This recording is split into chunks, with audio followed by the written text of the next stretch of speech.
On June 3, 1942, the Japanese Navy moved east across the Pacific.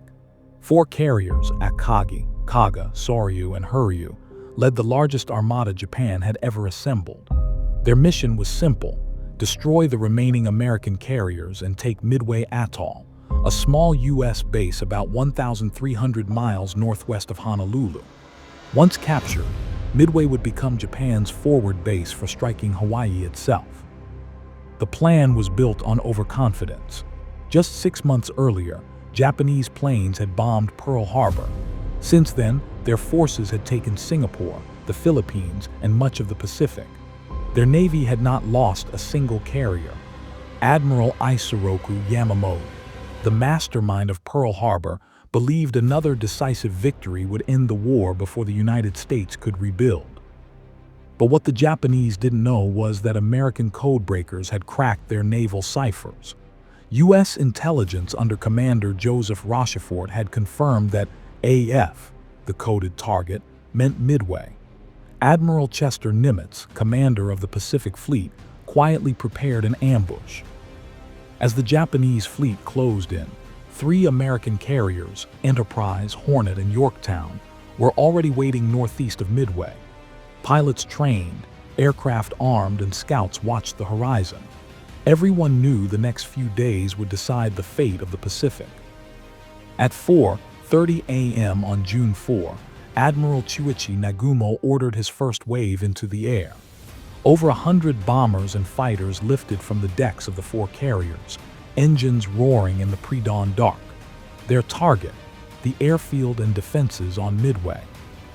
Just before sunrise, lookouts on Midway spotted dots in the sky.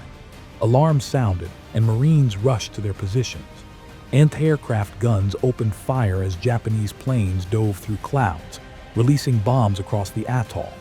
Fuel tanks exploded, hangars burned, and runways shattered.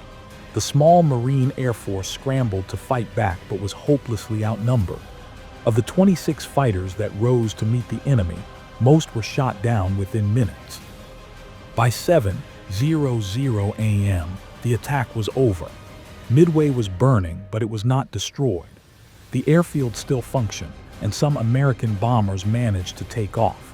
Nagumo's pilots reported that a second strike would be needed to finish the job. At that same moment, new intelligence reached Nagumo. A scout plane had sighted U.S. ships to the east. He now faced the most critical decision of his career. Should he rearm his planes for another attack on Midway or prepare them to strike the approaching fleet? He hesitated. That single pause changed the course of the war.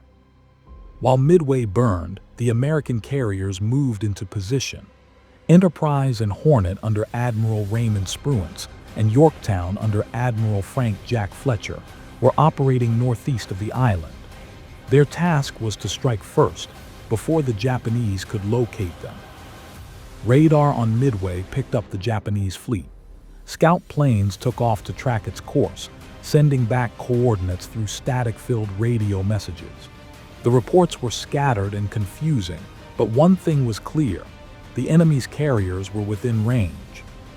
Admiral Nimitz, commanding from Pearl Harbor, had placed his faith in his carrier commanders. At 7:00 a.m., they made their move. Spruance ordered all available aircraft launched immediately. There was no time to form a perfect strike group. Planes took off as soon as they were ready: torpedo bombers, dive bombers, and fighters, all leaving at different times and altitudes. Each pilot knew the odds. Many had never flown in combat before. The Pacific below was endless blue, and navigation was rough.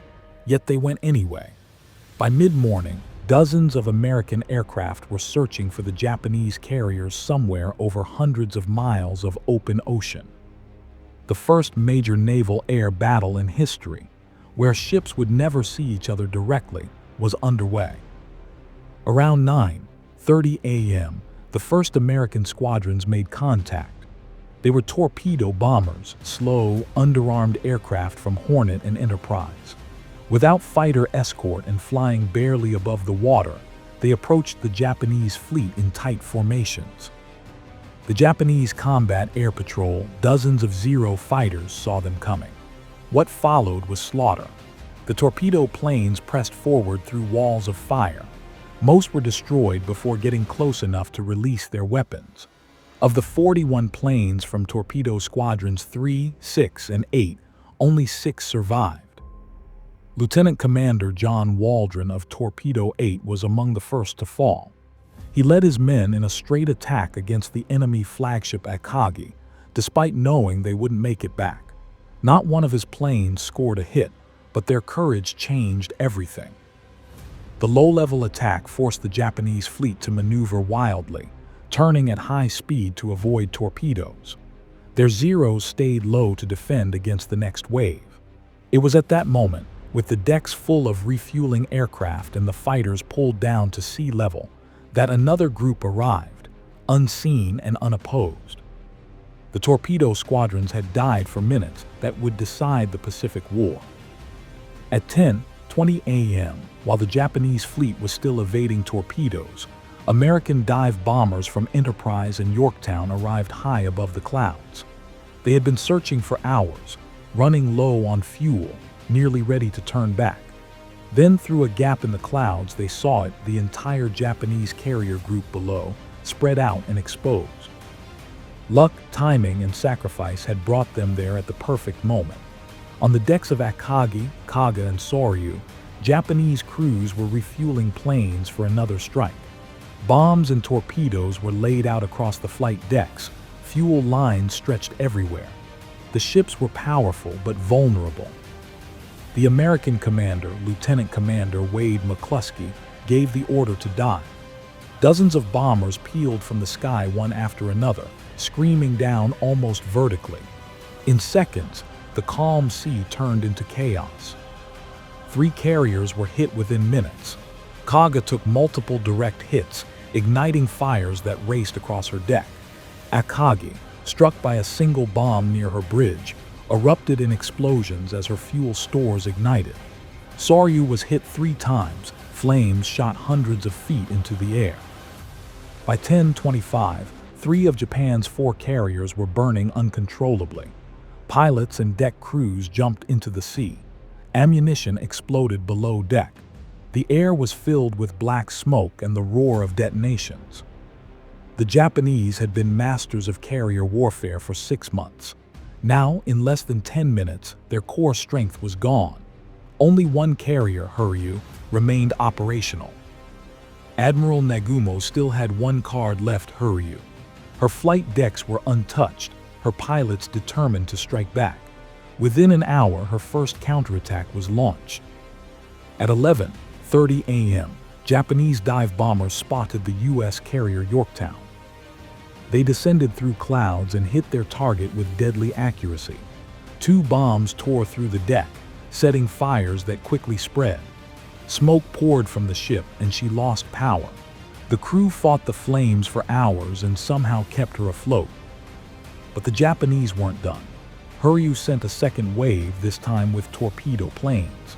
They arrived in mid-afternoon and attacked from both sides. Yorktown's gunners shot down several, but 2 torpedoes found their mark. The ship shuddered under the impact, took on water, and stopped dead in the ocean. Captain Elliot Buckmaster gave the order to abandon ship.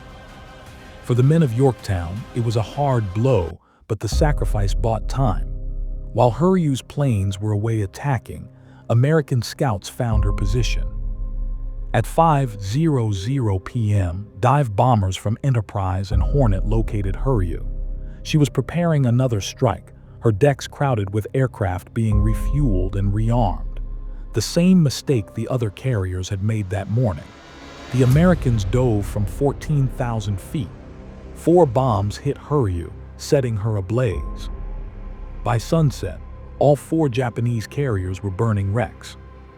As night came, Huryu drifted on the dark waves, flames glowing orange against the horizon.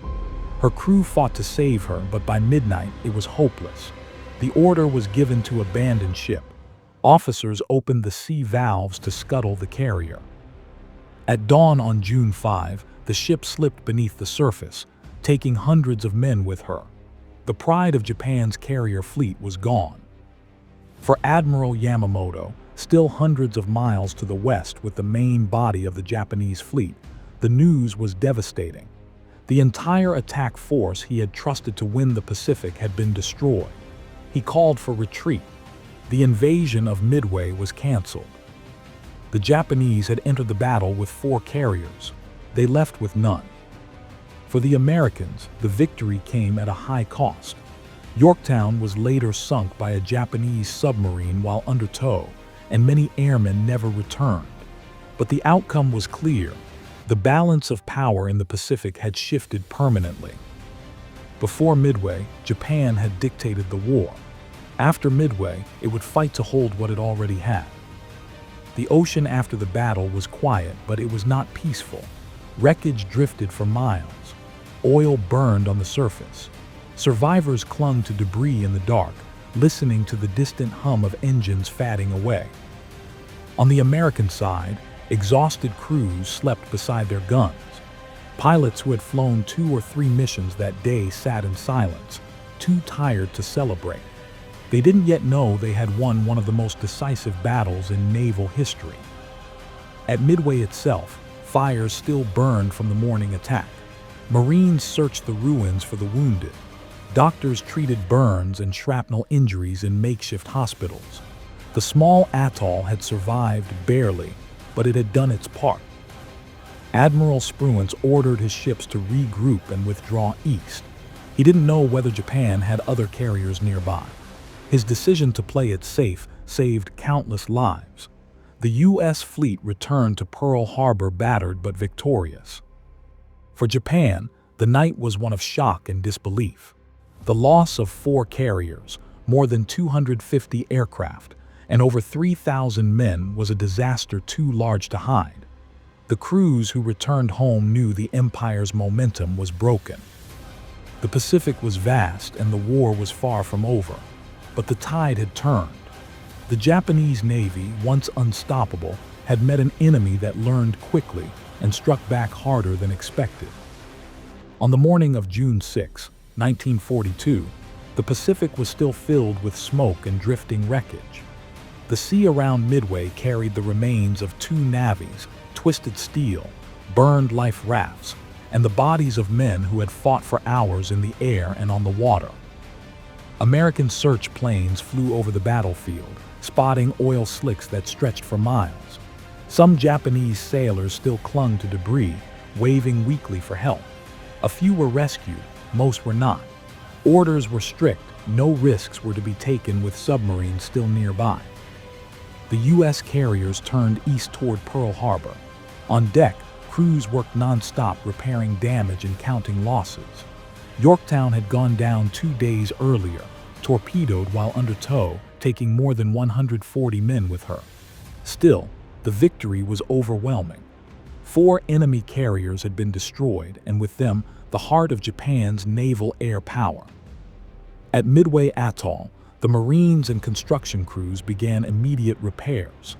Craters were filled, fuel lines patched, and new planes flown in from Hawaii. The island that had been nearly erased at dawn was back in operation by nightfall. In Tokyo, the news reached the Imperial Navy headquarters slowly. The first reports claimed victory, then silence, and finally the truth: all 4 carriers lost. Admiral Yamamoto, the man who had planned Pearl Harbor, took full responsibility. He ordered his fleet to retreat to Japan. For the Japanese, Midway was more than defeat, it was disbelief. They had entered the battle confident, certain of their superiority. They left with their best ships gone, their elite pilots dead, and their offensive power destroyed. The Pacific War had changed overnight. The reason for Japan's defeat was not luck alone. It came down to information, leadership, and timing. Weeks before the battle, U.S. codebreakers led by Commander Joseph Rochefort at Pearl Harbor Station Hypo had cracked Japan's secret communications. They learned that AF, the coded target, was Midway. To confirm it, Nimitz had Midway send a fake message about a broken water plant. The Japanese intercepted it and reported that AF is short of water. That was all the proof they needed. Armed with this knowledge, Nimitz placed his 3 carriers in exactly the right spot, northeast of the island, waiting in ambush. The Japanese never realized their surprise attack had already been uncovered. When the battle began, Japan's complex plan collapsed under its own weight. Admiral Nagumo tried to manage 2 missions at once, bombing Midway and preparing for a naval strike. His hesitation to choose gave the Americans the opening they needed. At the same time, the American pilots fought with determination unmatched by experience. Many had never flown in real combat. They launched without full coordination, scattered over hundreds of miles, yet still found their target.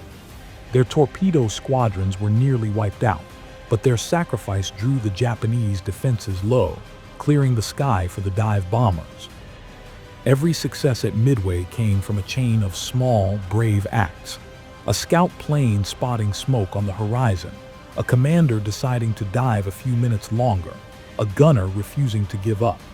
Each decision added up to a turning point. Japan lost because it underestimated its enemy and overestimated its own strength.